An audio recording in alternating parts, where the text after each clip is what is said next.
Gloire à Dieu. On est bien dans la présence de Dieu. Alléluia. 2 minutes.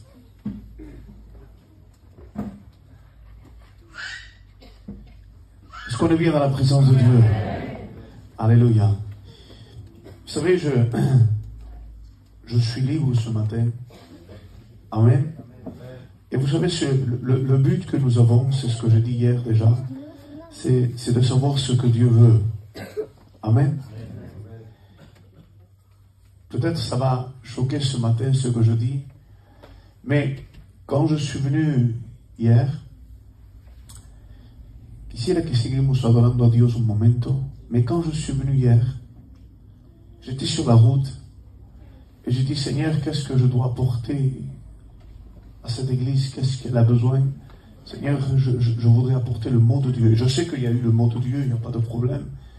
Mais ce n'est pas du tout la manière que j'ai de prêcher ou de faire quoi que ce soit. On ne parle pas de ma manière, on parle de ce que Dieu veut. Et j'étais un peu soucieux, comme tous les serviteurs de Dieu, de savoir qu'est-ce qu'il y a. Et hier, je suis parti, excusez-moi de l'expression, je demande pardon aux anciens, dormir à l'hôtel. Puis j'étais un peu inquiet, je disais, Seigneur, mais qu'est-ce que tu veux? C'est quoi ce que tu veux réellement? Seigneur, hier, je n'ai pas compris la manière que tu as eu d'agir par le Saint-Esprit. Et je dis, Seigneur, je veux savoir. Et puis, ce matin, en venant par là, j'avais toujours rien. Et le Saint-Esprit a parlé dans mon cœur. Il m'a montré lo que ha pasado, ce qu'il y a. Gloire à Dieu.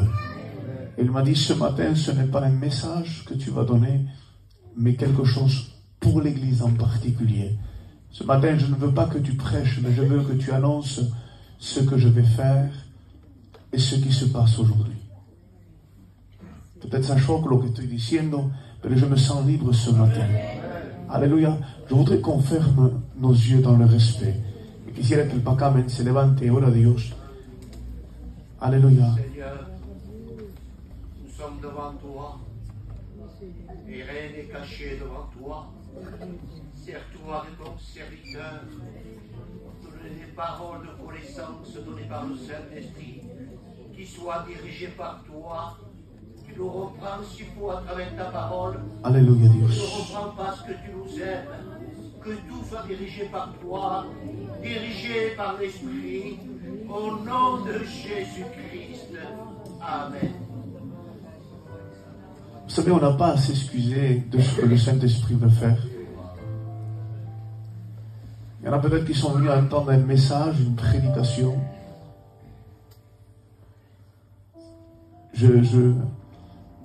Toute ma vie a été basée sur ça, comme les anciens qui sont là.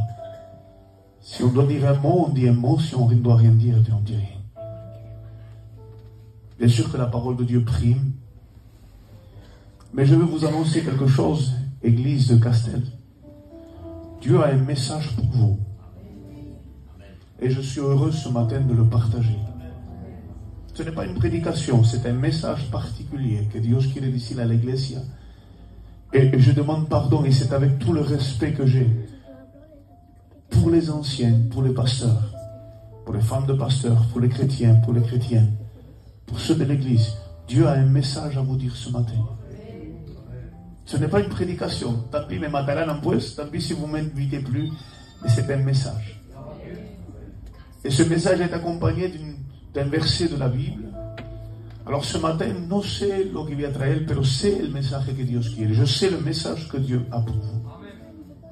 Et j'aimerais lire un verset dans la Bible avec vous pour accompagner ce que le Saint-Esprit va vous dire ce matin. Acte 16, 16. Je veux vous dire ce qui s'est passé réellement. Gardez le texte, on va le lire ensemble. J'étais en train de venir et puis quand je suis venu, j'ai commencé à ressentir, à voir des choses dans ma vie. Je vais vous dire ce que j'ai vu. Soy libre esta mañana. J'ai commencé à voir une épaisse nuée de ténèbres tout autour. Je ne disais rien, j'étais assis, j'étais en train de parler en langue, en train de venir. Je dis, Seigneur, pourquoi tu me montres ça? Et je voyais beaucoup de foyers, beaucoup de familles qui étaient tenues par les puissances des ténèbres. Et quand je voyais ça, je disais, Seigneur, mais pourquoi tu me montres ça? Et il y avait le silence complet. Laissez-moi terminer. Amen. Et j'avais tellement d'épaisses nuées que on ne pouvait pas parler à ceux qui étaient dans les ténèbres. On leur criait, on leur disait, mais ils n'entendaient pas. Tellement que les puissances des ténèbres les tenaient. Ils n'arrivaient ni à voir, ni à entendre. Et je disais, Seigneur, mais pourquoi tu me montres ça? Mais béni soit Dieu. J'ai des frissons ce matin, alléluia. Je sens la présence de Dieu. J'ai vu une lumière au milieu de toutes ces ténèbres. Et c'était l'église de Castel. C'était votre église qui est là. Il y avait une lumière qui était là au milieu de toutes ces ténèbres. Et le Saint-Esprit était en train de me dire, j'ai un message pour mon église. Je ne veux pas que tu prêches, je veux que tu annonces qu'il y a une préparation pour ce qui va venir dans quelques jours, dans quelques temps, dans quelques mois. Il y a une bénédiction et des liens qui vont se briser, des familles qui vont se convertir dans les jours qui vont venir. Je dis, Seigneur, pourquoi me muestras esto? Excusez-moi, j'ai des frissons pour toi, pardonnez-moi. Ce n'est pas des émotions, hein, excusez-moi. Hein. Je sais que quand on parle de frissons, on parle d'émotions. Pas du tout. Je sais quand le Saint-Esprit me parle. Perdóname para acá de coger de decirte esto, pero es así. C'est ce que je sentais dans mon cœur. Et quand je commençais à voir l'église, il me disait ceci. Dis à l'église que j'ai préparé des portes. Des portes dans des familles qui sont dans l'obscurité. Des portes qui sont infranchissables. Des familles que les gens ont considérées. Non, je ne sais pas qui c'est. Mais il y a eu des mots prononcés sur des familles. Il dit, là règnent les ténèbres et la lumière ne passe pas. Il y avait des familles tellement tenues par les ténèbres que c'était impossible. Et le Saint-Esprit me disait, je veux préparer mon église pour qu'ils reçoivent cette grande bénédiction et pour que ces portes s'ouvrent. Comme je vous dis ce matin, ce n'est pas une prédication, c'est ce que le Saint-Esprit a mis dans mon cœur. J'aimerais lire avec vous un verset de la Bible et je vais continuer dans ce que Dieu m'a montré. Vous me le permettez? Tant pis, hein, si ce n'est pas comme d'habitude ou une mission. Mais depuis hier, je suis troublé. Quand j'étais en train de prêcher hier, je savais qu'il y avait quelque chose que le Saint-Esprit voulait dire. Bien sûr que Dieu a préparé quelque chose. Mais ce que Dieu veut, ce n'est pas une mission, c'est préparer l'Église à quelque chose qui va venir demain. Écoutez bien ce que le Saint-Esprit a mis dans mon cœur. Acte 16 et verset 16, écoutez bien. Comme nous allions au lieu de prière, une servante qui avait un esprit de python et qui, en devinant procurer un grand profit à ses maîtres, vint au-devant de nous et se mit à nous suivre, Paul et nous. Elle criait, ces hommes sont des serviteurs du Dieu très haut, ils vous annoncent la voie du salut. Elle fit cela pendant plusieurs jours. Paul, fatigué, se retourna et dit à l'esprit, je t'ordonne au nom de Jésus-Christ de sortir d'elle. Il sortit à leurs mains. Les maîtres de la servante, voyant disparaître l'espoir de leur gain, se saisirent de Paul et de Silas et les traînèrent sur la place publique devant les magistrats. Ils les présentèrent aux prêteurs en disant, ces hommes troublent notre ville. Ce sont des Juifs qui annoncent des coutumes qui ne nous est permis ni de recevoir, ni de suivre, à nous qui sommes Romains. La foule se souleva contre eux, et les prêteurs ayant fait arracher leurs vêtements, ordonnèrent qu'on les batte de verges. Après qu'on les eut chargés de coups, ils les jetèrent en prison et recommandant au geôlier de les garder sûrement. Le geôlier ayant reçu cet ordre, les jeta dans la prison intérieure et leur mit les ceps aux pieds. Vers le milieu de la nuit, Paul et Silas priaient et chantaient les louanges de Dieu, et les prisonniers les entendaient. Tout à coup, il se fit un grand tremblement de terre, en sorte que les fondements de la prison furent ébranlés. Et au même instant, toutes les portes s'ouvrirent, et les liens des prisonniers furent rompus. Le geôlier se réveilla, et lorsqu'il vit que les portes des prisons étaient ouvertes, il tira son épée pour se tuer, pensant que les prisonniers s'étaient enfuis. Mais Paul cria d'une voix forte, « Ne te fais point de mal, nous sommes ici. » Oramos a Dios. Le preguntan al hermanico este, ¿cómo se llama él? Ora a Dios. Seigneur, nous voulons te glorifier. Seigneur, merci pour ce que nous allons recevoir dans notre cœur ce matin. Merci pour cette parole, Seigneur, que tu vas mettre au plus profond de notre cœur. Merci pour le Saint-Esprit qui est à l'œuvre, Seigneur, au milieu. Oh, Je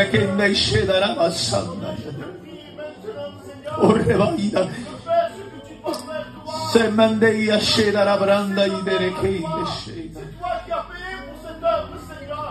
Elle t'appartient. Alors, Seigneur, oui, nous te laissons faire à toi. Tu es le maître, Seigneur. Et nous savons que tu es ici ce matin. Amen, Seigneur. Alléluia. Saint-Esprit me dit, prends ce texte comme appui pour ce que tu vas révéler à l'église ce matin. Du Seigneur, qu'est-ce que tu veux que je dise? Et le Saint-Esprit m'a montré. Il disait, regarde Paul et Silas. Ils ont un but.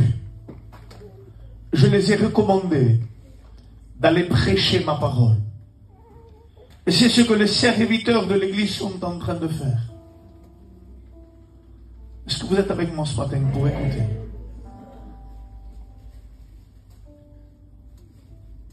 Et le Saint-Esprit me montrait cela pour l'église ici.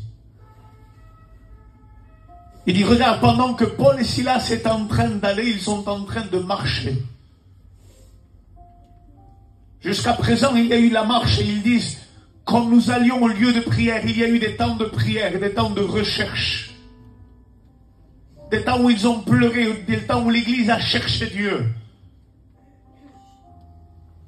Et la Bible dit que Paul et Silas, qui représentent toute l'église, qui représentent ceux qui cherchent Dieu, ont arrivé dans un lieu, et c'est là le plus compliqué, parce que des fois on ne voit pas là où on arrive par la prière. Lorsque quelqu'un jeûne et prie, est-ce que vous savez qu'il est en train de gagner du terrain, il est en train de marcher? Et lorsqu'il marche, il est en train de gagner du terrain. Il y a un combat spirituel qui est en train de se faire dans le surnaturel, dans ce qu'on ne voit pas. Plus tu jeûnes, plus tu pries, plus tu gagnes du terrain. Mais il y a une chose que l'homme, le corps, l'humain, donc je ne parle pas de l'âme ni de l'esprit, je parle du corps. Il y a quelque chose qu'il reçoit. Et qu'est-ce qu'il reçoit? La Bible dit, pendant que Paul et Silas étaient en train d'aller et de gagner du terrain, la Bible dit qu'ils arrivent dans une contrée. Une contrée où il y a quelque chose qui règne. Ici règne, excusez-moi, il règne assis. Il y a une dame qui a un esprit de divination, un esprit occulte qui est en train de régner dans la ville. Les gens, quand ils ont un problème, ils vont vers elle. Lorsque les personnes ont des problèmes, ils vont vers elle. Lorsque les gens ont besoin de quelque chose, ils vont vers elle. C'est vers elle qu'il y a la solution. Mais la Bible dit que Paul et Silas, par la prière, sont en train de gagner du terrain. Et dès qu'ils rentrent dans la propriété de l'ennemi, dès qu'on rentre par l'onction, par la présence de Dieu, par le jeûne et la prière, dans la propriété de l'ennemi, qu'est-ce qui va se passer? Cette femme va commencer à se lever.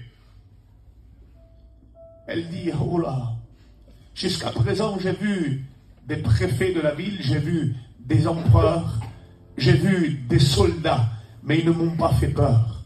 Ce qui fait peur aux démons, ce qui fait peur aux puissants des ténèbres, c'est lorsqu'ils voient des hommes de Dieu remplis de l'esprit, une église vivante qui veut gagner du terrain, alléluia. C'est là où ils commencent à trembler, c'est là qu'ils commencent à avoir peur, c'est là où les choses changent, alléluia. Elle voit venir Paul et Silas et elle dit, j'ai intérêt à faire attention. Aujourd'hui, je ne vais pas confronter des hommes de Dieu. Je ne vais pas confronter l'église. Non, impossible. Et vous savez ce qu'il va faire? Il va dire, elle va commencer à se faire la toute petite. Elle va commencer non pas à affronter les démons qui sont en elle. Vont commencer à dire, t'as intérêt à ne pas trop parler. T'as intérêt à ne pas les affronter. Pourquoi? Parce que ce qu'ils ont en eux est plus puissant que ce que nous sommes.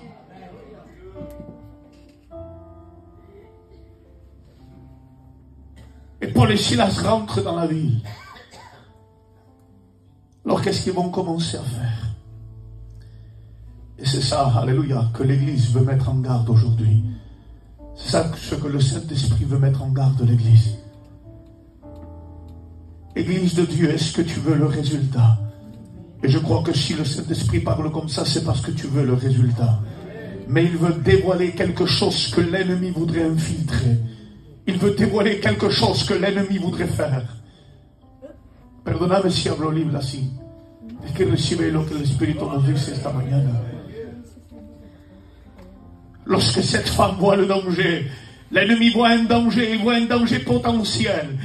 Vous savez, soy libre esta mañana, lorsqu'il voit une femme faible, découragée, qui dit, Seigneur, qu'est-ce que je peux apporter moi? Mais lorsqu'elle se met à genoux, lorsqu'elle commence à invoquer Dieu, lorsqu'elle commence à prier Dieu, vous ne savez pas l'explosion spirituelle qui se produit. Un homme qui se croit sans rien, mais qui a la prière, alléluia. Vous savez, un jour, David, le roi David, lorsqu'il était jeune, il a commencé son ministère avec quoi? Qu'est-ce qu'il avait dans sa main? Ici, une harpe. Il n'avait pas d'épée, pas de lance, pas de fronde, rien, il n'avait qu'une harpe. C'est comme cela qu'il a commencé son ministère. Et où est-ce qu'il était? Derrière les brebis, nous dit la Bible. Puisque c'est Dieu qui lui dit, je suis venu te chercher derrière le troupeau. Il était tout petit, personne ne le voyait, mais il avait une harpe, et lorsqu'il faisait jouer de la harpe, la Bible dit que Dieu l'écoutait. L'adoration montait jusqu'au trône de Dieu, à un tel point où le Saint-Esprit a soufflé aux hommes, aux écrivains. Écrivez ce qu'il y avait entre moi et David, ce que je lui ai révélé, ce que je lui ai dit. Pourquoi? Parce que l'adoration, alléluia, fait quelque chose, alléluia, de permanent, et quelque chose qui construit, et quelque chose qui est puissant.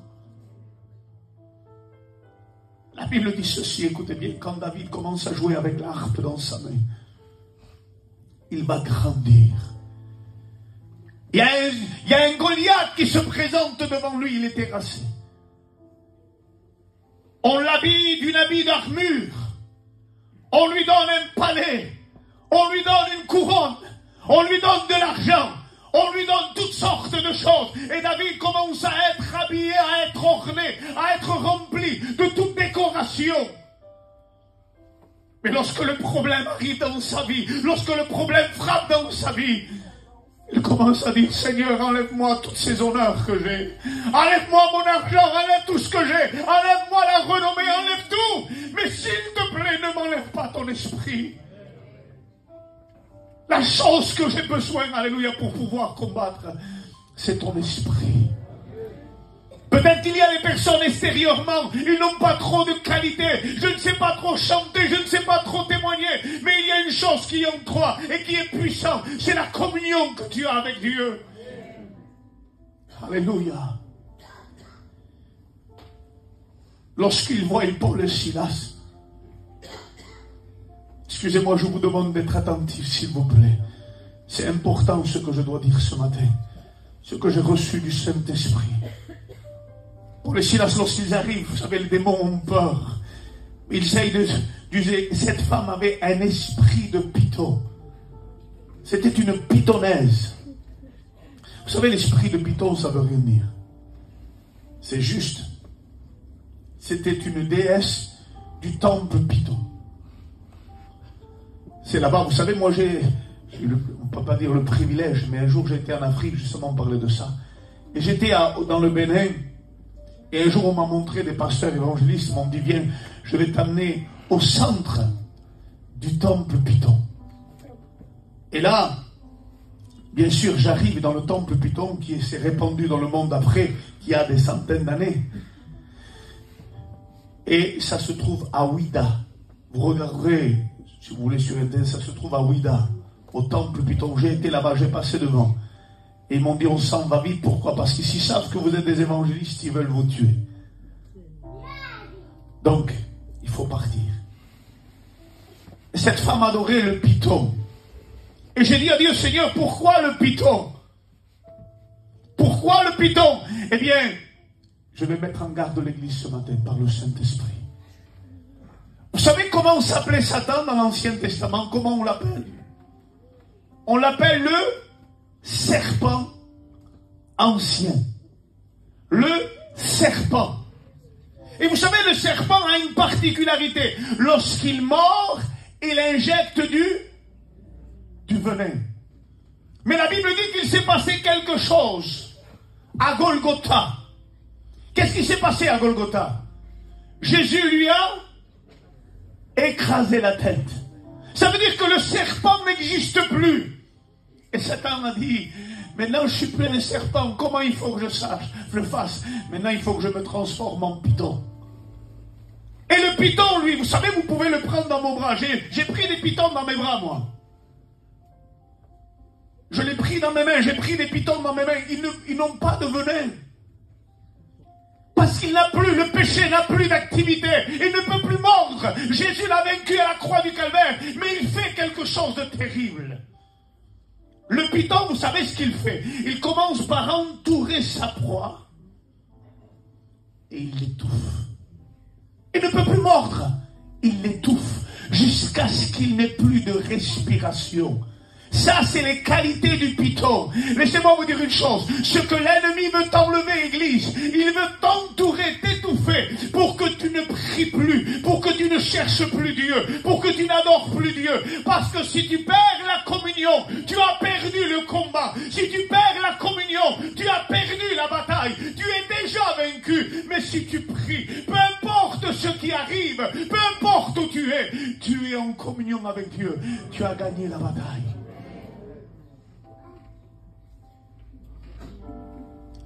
Il veut se manifester en python. Celui qui étouffe sa proie. Vous savez, il y a un témoignage que mon fils m'a dit avant-hier. Je peux le dire? Vous me le permettez? Il dit, papa, j'ai vu quelque chose de terrible. Hier, non? Hier, il me disait, et je ne savais pas que j'allais prêcher ça ce matin. Dieu connaît tout. Il dit, papa, j'ai vu une expérience d'une dame qui dormait avec un python. Ah oui? Je disais oui, mais je n'ai pas fait attention à ce qu'il me disait, parce qu'il parlait avec l'Anthony. Il dit, papa, le python dormait avec elle, il mettait son python à côté, puis pendant 1 jour, 2 jours, le python ne mangeait plus. Ne voulait plus manger. Et la dame s'inquiétait pour son python. 1 jour, 2 jours, 3 jours, il maigrissait. Et le python était mal en point, il était tout maigre. Et au bout du 4e jour, il s'est inquiété tellement, la dame, qu'il l'a amené au vétérinaire. Il le prend, il l'amène au vétérinaire. Il dit, voilà monsieur, mon python est en train de mourir, je ne sais pas, il ne mange plus. Et le vétérinaire lui dit, monsieur, madame, il est en train de maigrir, il ne mange plus. Il dit, oui, c'est ça. Heureusement que vous l'avez amené. Pourquoi il allait mourir? Non, non. C'est qu'il était en train de vous examiner de la tête aux pieds pour voir si plus il maigrit, plus il peut vous avaler. Il était en train d'examiner, c'est une histoire vraie. Il était en train d'examiner comment il pouvait vous avaler. S'il maigrissait, un python, c'est la technique d'un python, c'est la manière de faire. Plus plus il maigrit lui, il prend son temps, il vous examine pour mieux vous avaler. Le diable examine chacun de nous. Je ne veux pas vous faire peur. Vous allez dire, qu'est-ce que vous dites? Oui. Vous voulez que je vous le prouve dans la parole de Dieu? Tant pis si je suis là loin. C'est pas grave si je suis long. Écoutez bien. Ce que je vous dis vient du Saint-Esprit ce matin et je me réjouis de le faire. Un jour, vous savez, Job est chez lui. Regardez si Satan examine l'être humain, examine ses pas, examine ses mots, examine ses pensées. Un jour, Satan commence à prendre une liste. Qu'est-ce qu'il en a à faire, lui, d'une maison, d'un cheval, d'un âne, d'une chèvre? Qu'est-ce qu'il en a à faire, lui? Et pourtant, il prend son calepin. Et il marque tant de chameaux, tant de serviteurs, tant de ceci, tant de cela. Et il va vers Dieu avec son petit calepin. Oui, bien sûr. Tu sais qu'est-ce que tu lui as donné?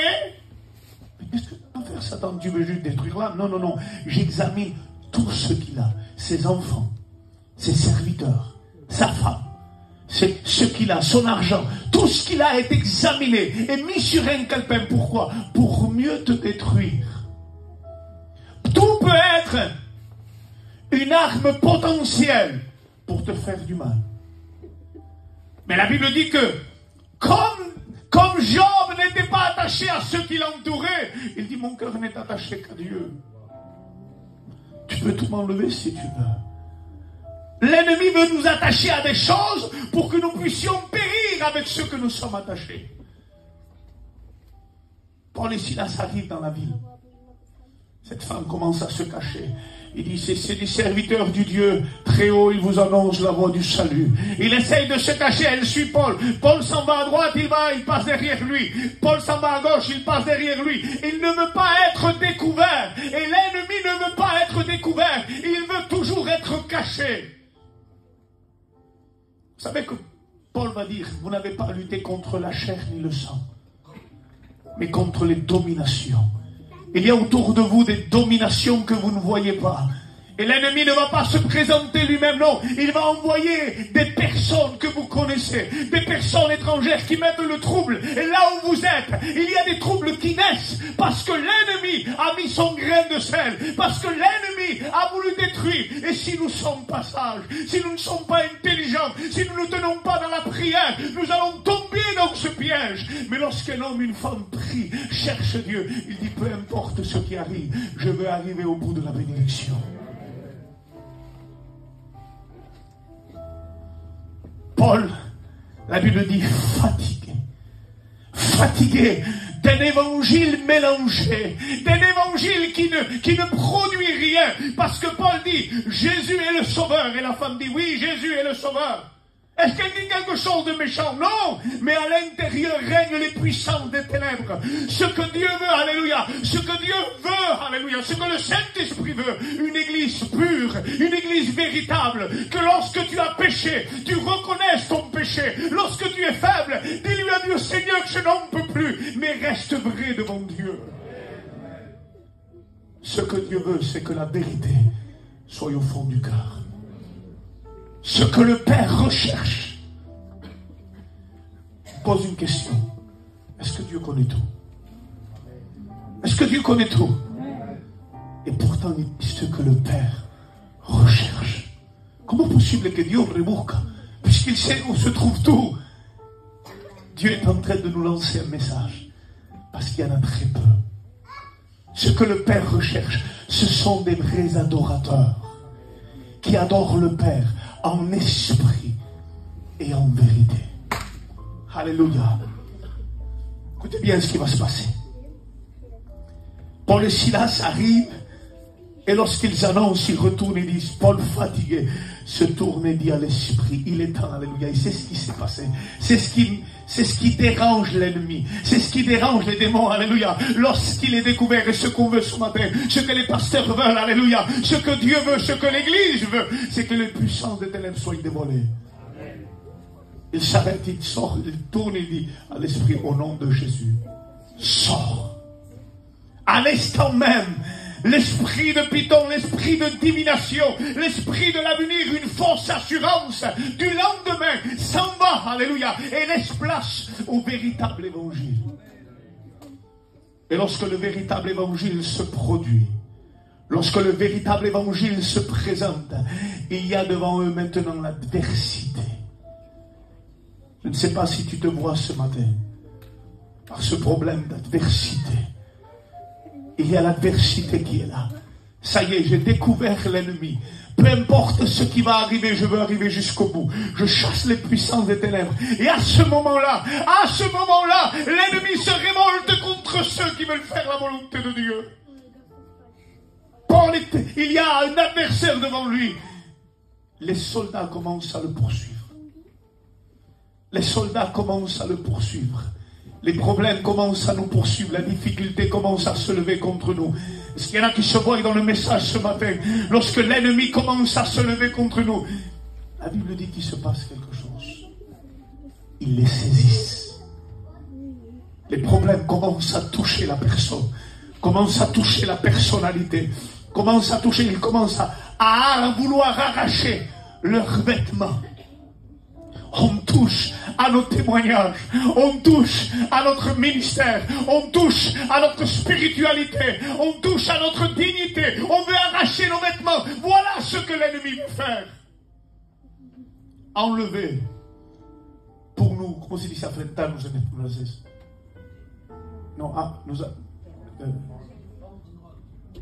nous rendre honteux, pour qu'on voie notre nudité, ce que nous sommes. La Bible dit que lorsque les habits sont arrachés, et ça, c'est des dangereux. Nous sommes dans les mains de l'ennemi. Nous sommes dans ses mains. Il est en train de nous tenir. Il tient notre bras, il tient nos vêtements, il nous tient. Et la Bible dit qu'ils vont faire quelque chose de terrible. L'ennemi va commencer à frapper. Il commence à frapper. Et le corps de Paul et Silas ressentent les coups, ressentent la douleur. Le corps commence à être meurtri. Excusez-moi de l'expression, le sang commence à couler. Ils sont sans force. Ils ressentent la douleur. Il dit, Seigneur, s'il te plaît, pourquoi cela? Je suis dans ta volonté. Je suis en train de travailler pour toi. Pourquoi? Et les genoux commencent à fléchir tellement c'est douloureux, tellement c'est difficile. L'ennemi ne se contente pas de ça, c'est encore des dangereux. Même s'ils sont blessés, ils sont encore dangereux. Il les prennent, il dit, mets-les dans la prison, mais pas n'importe quelle prison, mets-le dans le cachot. Dans la prison intérieure, là où personne ne doit les entendre, là où leur bouche ne doit pas parler. Parce que l'ennemi ne veut pas que l'évangile soit annoncé dans votre ville, que l'ennemi ne veut pas, alléluia, que les familles entendent la parole de Dieu. Ils ne veulent pas que les liens se brisent, les chaînes se brisent, les familles se libèrent. Ils ne veulent pas. Et ils les mettent dans une prison intérieure. Paul, plus de force. Paul, vous savez, brisé dans leurs membres. Ils commencent à parler. Oh, vous savez, ils auraient pu se plaindre. Ils auraient pu dire, je n'en peux plus, Seigneur, pourquoi il m'est arrivé tout ça? J'étais en train de travailler pour toi. Pourquoi, Seigneur, il m'est arrivé telle chose? Pourquoi j'ai ceci? Pourquoi j'ai cela? Mais Paul reste silencieux. Parce que même si l'ennemi touche l'extérieur, l'intérieur de Paul est intact. C'est un homme puissant qui est en communion avec Dieu. Alléluia. Et je bénis Dieu pour ceux qui gardent la communion avec Dieu, même dans les problèmes et la difficulté.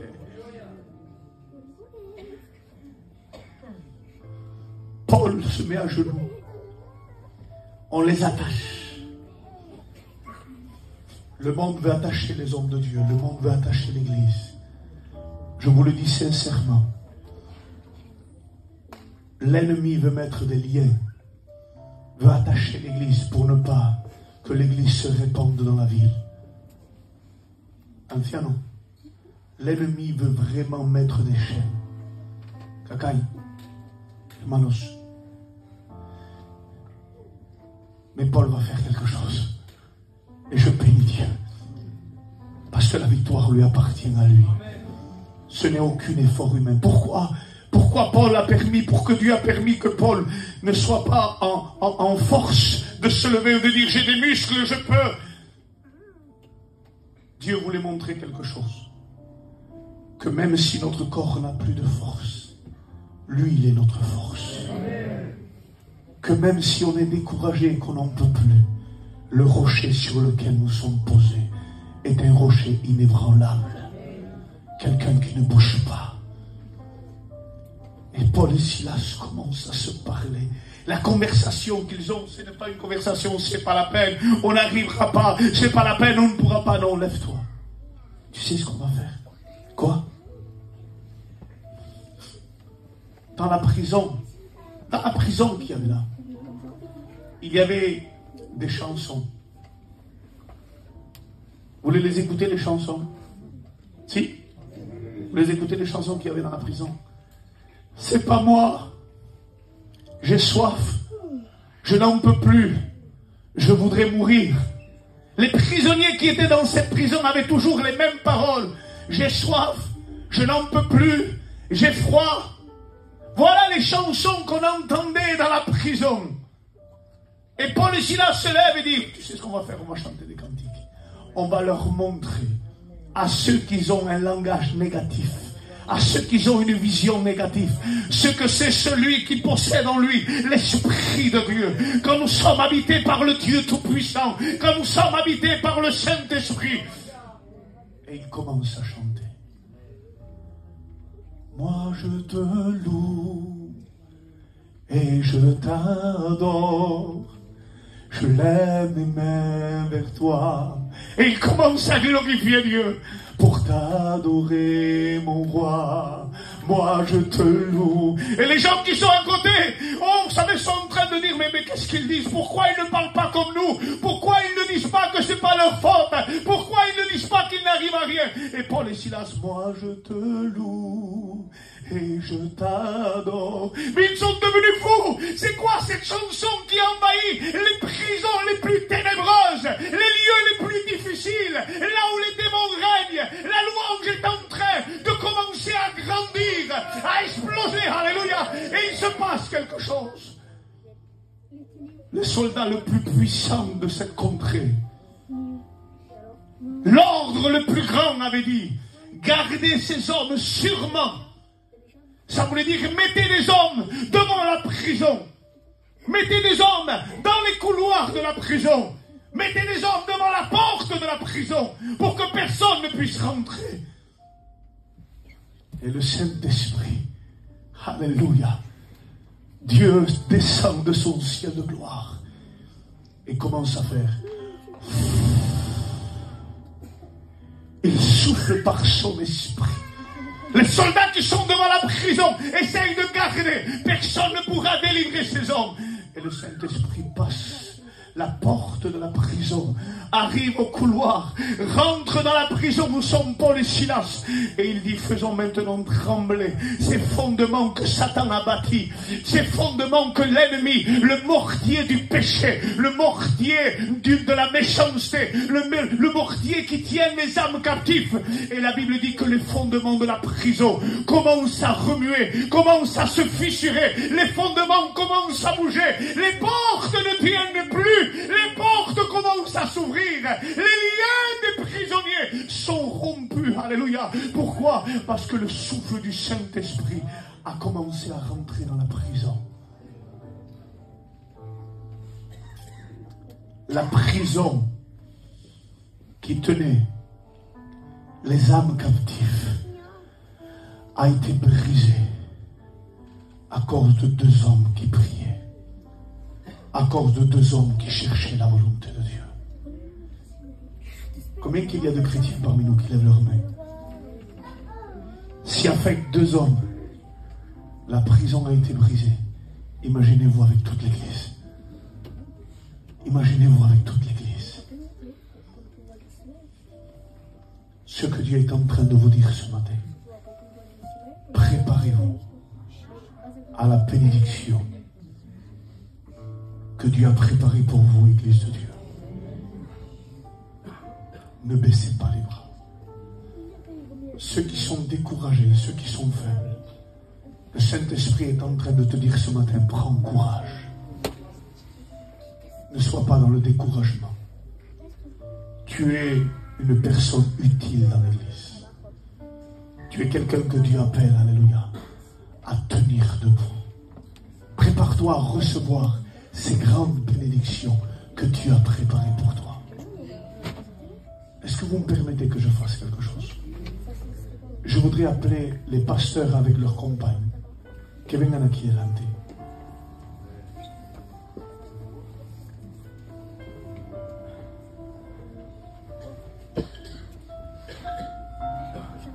Perdóname si es un peu especial lo que hago esta mañana, pero lo hago de todo mi corazón.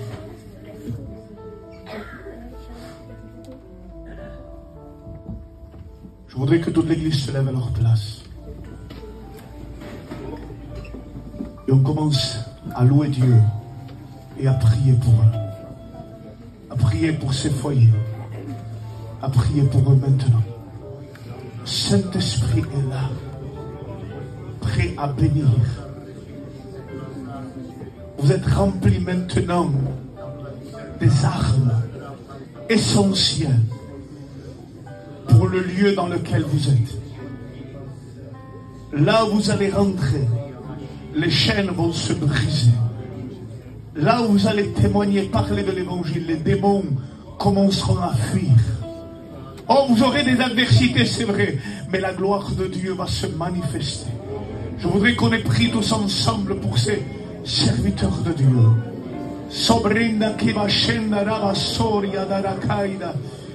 Seigneur notre Dieu, maintenant que ton esprit, que ta gloire descende, que ton esprit descende maintenant. Oh Dios, capacítalos ahora en el nombre de Jesús, llénalo de tu espíritu. Remplis-les déjà, Seigneur Jésus, tu l'as fait. Oh,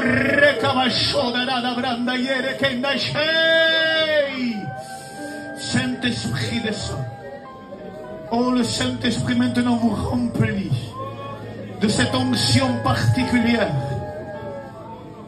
pour l'œuvre à laquelle il vous appelle maintenant. Cette œuvre d'évangélisation, cette œuvre de gloire maintenant au nom de Jésus contre toute œuvre des ténèbres. Au nom de Jésus, les ténèbres sont vaincues d'avance. Oh, considérez les âmes perdues comme sauvées maintenant. Au nom de Jésus, les familles tenues par les ténèbres sont déliées maintenant à travers leur témoignage et leur ministère. Au nom de Jésus. Amen. Que Dieu le bénisse. ¿Me permites? Quisiera llamar a los jóvenes et les jeunes qui s'occupent de l'église avec leurs compagnes, qui viennent ici devant. Excusez-moi si ce n'est pas comme quelque chose d'habitude, pero quisiera que vengan. Amen. Les jeunes qui viennent, ceux qui jouent à l'instrument, ceux qui placent les chaises, ceux qui sont dans l'église, venez ici devant, avancez-vous. Avancez-vous, alléluia. Venez ici devant. Todos los que trabajan en la iglesia, ceux qui travaillent dans l'église. Alléluia. Ceux qui travaillent dans l'église. Que Dieu soit béni. Alléluia. Venez aquí delante. Béni soit Dieu. Il y a quelque chose, le Saint-Esprit. Tant pis si vous ne m'invitez plus, mais je sens ça du Saint-Esprit. Alléluia. Que Dieu soit béni. Avancez-vous, avancez-vous, avancez-vous. Mettez-vous par là. Il y a quelque chose à quoi Dieu vous appelle ce matin. Alléluia. Vous allez lever vos mains vers le ciel. L'église prie le Seigneur avec nous.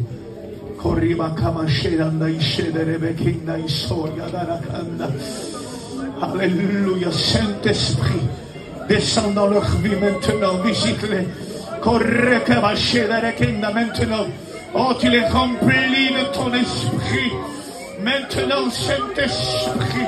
Oh, bénis-les pour l'œuvre à laquelle tu les appelles maintenant. Établis-les maintenant dans ton œuvre totalement. Pour ceux qui ont à venir au nom de Jésus.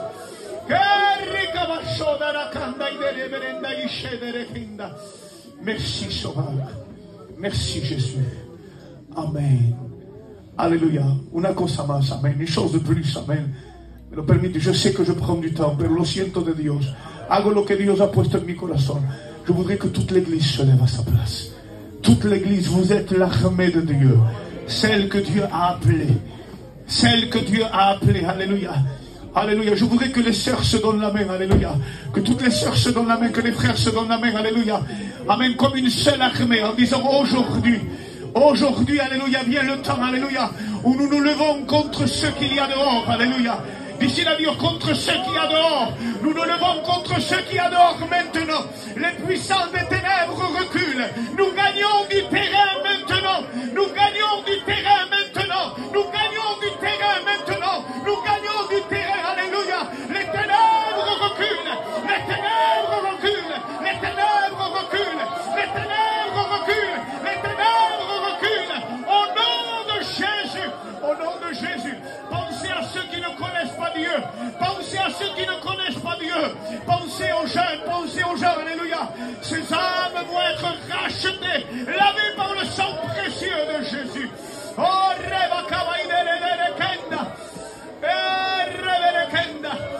oh, le diable sait maintenant qu'il y a une église qui se lève contre les puissants des ténèbres. Alléluia.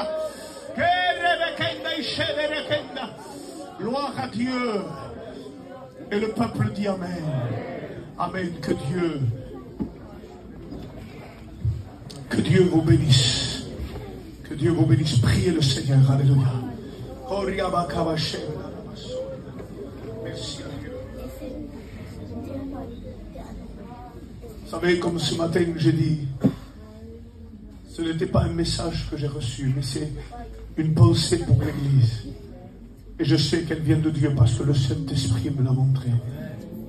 Et il y a quelque temps déjà qu'on sert le Seigneur. Bientôt 30 ans. Mais on sait lorsque le Saint-Esprit nous parle. Et on sait que l'Église, alléluia, avait besoin de ce message parce que le Saint-Esprit me l'a dit. Que Dieu vous bénisse ce matin. Merci à toi les frères. Priez le Seigneur. Amen.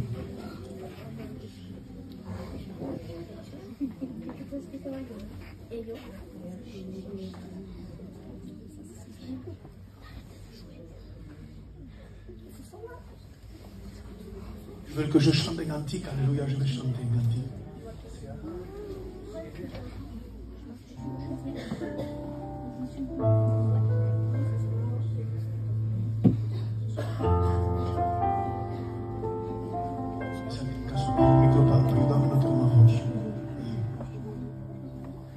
Gloria a tu nombre, Jesús.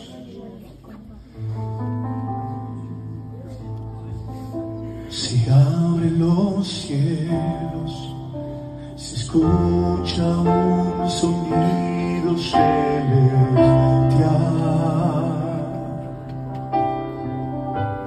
Gloria a tu nombre, Jesús.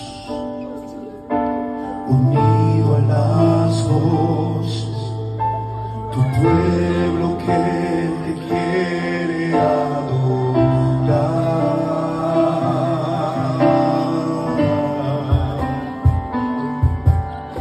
El Espíritu de Dios se mueve libre en este lugar.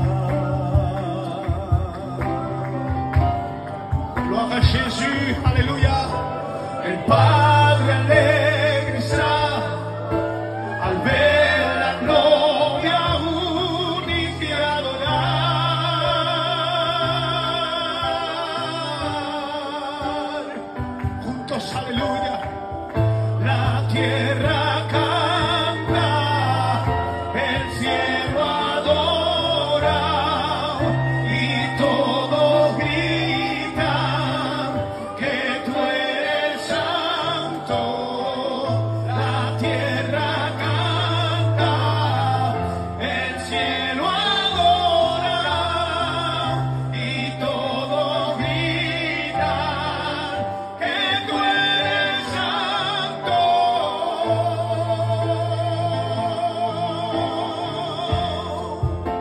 Aleluya, Dios, santo eres, santo eres. Se abren los cielos, se escucha un sonido celestial. Santo Dios, te adora mi alma, Jesús. Unido